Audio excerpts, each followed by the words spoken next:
بسم اللہ الرحمن الرحیم۔ السلام علیکم۔ حضرت عبد المطلب حضرت محمد صلی اللہ علیہ وآلہ وسلم کے دادا تھے۔ ان کا اصل نام شیبہ تھا۔ ان کو عبد المطلب اس لیے کہا جاتا ہے کیونکہ ان کو ان کے چچا مطلب نے پالا تھا، کیونکہ ان کے والد ہاشم کی وفات ان کے پیدائش سے کچھ ماہ پہلے ہو گئی تھی۔ حضرت عبد المطلب دین ابراہیمی یعنی اسلام پر قائم تھے، اور ایسی کوئی ایک بھی روایت نہیں ملتی کہ انہوں نے کبھی بت پرستی کی ہو۔ حضرت عبد المطلب 497 عیسوی میں پیدا ہوئے۔ ان کے والد کا نام ہاشم بن عبد المناف اور والدہ کا نام سلمہ بنت عمر تھا۔ ان کی والدہ کا تعلق یثرب، جس کا نام بعد میں مدینہ یا مدینۃ الرسول صلی اللہ علیہ وآلہ وسلم ہوا، سے تھا۔ ان کے والد کا انتقال ان کی پیدائش سے چند ماہ پہلے فلسطین کے علاقے غزہ میں ہوا، جہاں وہ تجارت کے سلسلے میں گئے ہوئے تھے۔ اس کے بعد ان کی والدہ ان کو یثرب موجودہ مدینہ لے گئی، جہاں وہ 8 سال کی عمر تک رہے۔ جب وہ 8 سال کے ہوئے تو ان کے چچا مطلب ان کو واپس مکہ لے آئے۔ چچا مطلب کی وفات کے بعد سردار اور مکہ کے زائرین کی خدمت حضرت عبد المطلب کے کندھوں پر آ گئی۔ حضرت عبد المطلب نے 6 شادیاں کی، جن سے 12 بیٹے اور 6 بیٹیاں پیدا ہوئی۔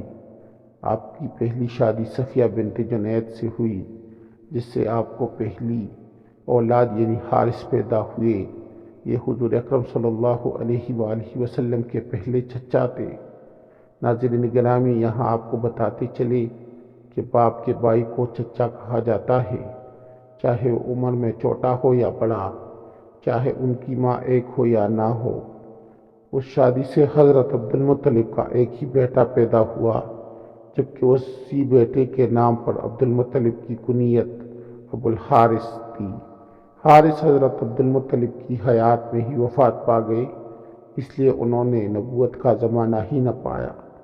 حارث کے 4 بیٹے تھے: نوفل بن حارث، عبداللہ بن حارث، ابو سفیان بن حارث اور ربیعہ۔ حضرت عبد المطلب کی دوسری شادی فاطمہ بنت عمر سے ہوئی۔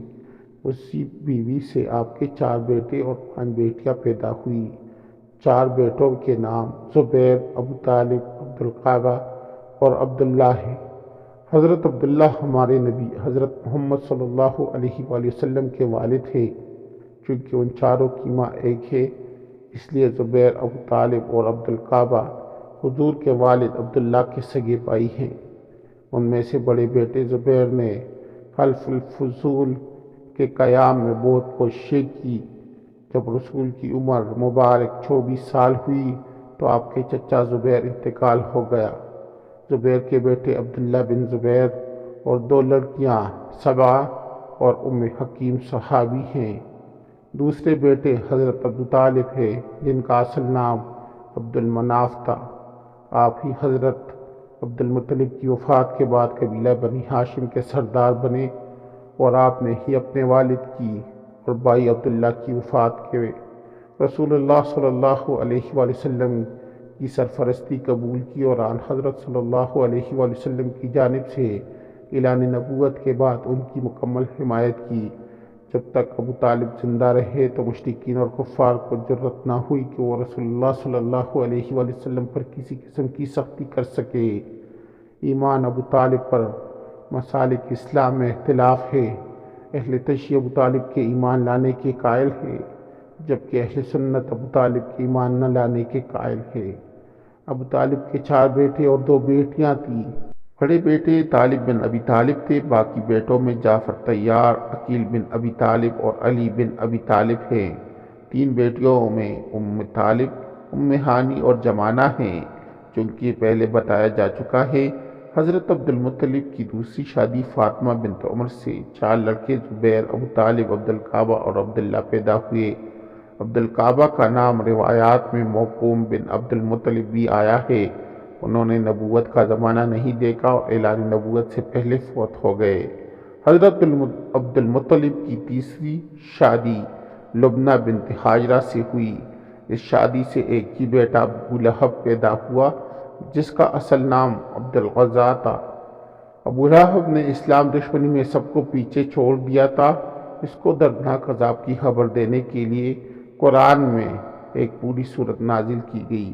حضور صلی اللہ علیہ وآلہ وسلم کا چچا ہونے کے باوجود اس نے اعلان نبوت کے بعد کبھی نبی پاک صلی اللہ علیہ وآلہ وسلم کا ساتھ نہ دیا، بلکہ اس نے اور اس کی بیوی نے نبی پاک کے لیے کانٹے بچھائے اور آخر یہ دردناک موت سے چود کی بیماری میں فوت ہوا۔ یہاں تک کہ اس کو دفنانے کے لیے اس کے قبیلے کا کوئی فرد نہ آیا اور اس کو ایک گڑھے میں پھینک کر اوپر سے پتھر پھینک دیے گئے۔ اس کی اولاد میں سے عتبہ، مغتب اور بیٹی درراہ نے فتح مکہ کے موقع پر اسلام قبول کر لیا۔ حضرت عبد المطلب کی چوتھی شادی خالہ بنت توہیب سے ہوئی، جس سے حجل اور حضرت حمزہ دو بیٹے اور حضرت صفیہ ایک بیٹی پیدا ہوئی۔ کبھی روایات یہی ہے کہ حجل نے نبوت کا زمانہ نہیں پایا، جبکہ حضرت حمزہ رضی اللہ تعالیٰ عنہ حضور کے صحابی بنے اور اسلام کی اس سے خوب تقویت ملی۔ آپ نے رسول اللہ صلی اللہ علیہ وآلہ وسلم سے خوب پیار کیا اور اسلام کی خوب خدمت کی۔ جنگ احد میں آپ نے شہادت پائی۔ حضرت حمزہ رضی اللہ تعالیٰ عنہ میں کافی شادیاں کی، لیکن ان کا کوئی بھی بیٹا زندہ نہ رہا، اس لیے آپ کی نسل نہ چل سکی۔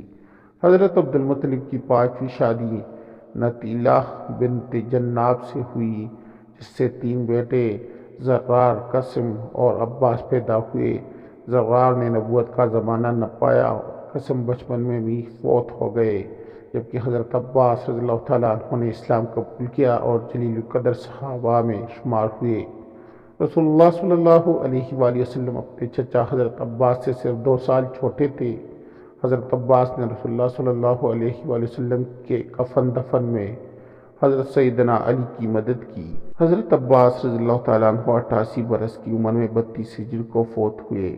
آپ نے متعدد شادیاں کی۔ آپ کی اولاد میں فضل بن عباس، عبداللہ بن عباس مشہور صحابی گزرے۔ حضرت عبد المطلب کی چھٹی اور آخری شادی ممنوعہ بنت عمر سے ہوئی، جس آپ کا بیٹا غیداق پیدا ہوا۔ روایات کے مطابق حضور اکرم صلی اللہ علیہ وآلہ وسلم کے یہ چچا بھی اعلان نبوت سے پہلے فوت ہو گئے۔ فرزندان عبد المطلب میں عباس، ابو طالب، ابو لہب اور حارث کی اولاد چلی، اگرچہ حمزہ، موقوم، زبیر اور حجل کی سلبی اولاد ہوئی تھی، لیکن سب کا خاتمہ ہو گیا۔ باقی جانتے تھے سب لا ولد رہے اور حضرت عبداللہ کی صرف ایک اولاد سرور کائنات حبیب خدا حضرت محمد صلی اللہ علیہ وآلہ وسلم ہیں۔ معزز دوستو، اگر آپ لوگوں کو میری ویڈیو اچھی لگی ہو تو میرے چینل کو سبسکرائب کریں، اس ویڈیو کو لائک کریں اور دوستوں کے ساتھ شیئر کریں۔ والسلام۔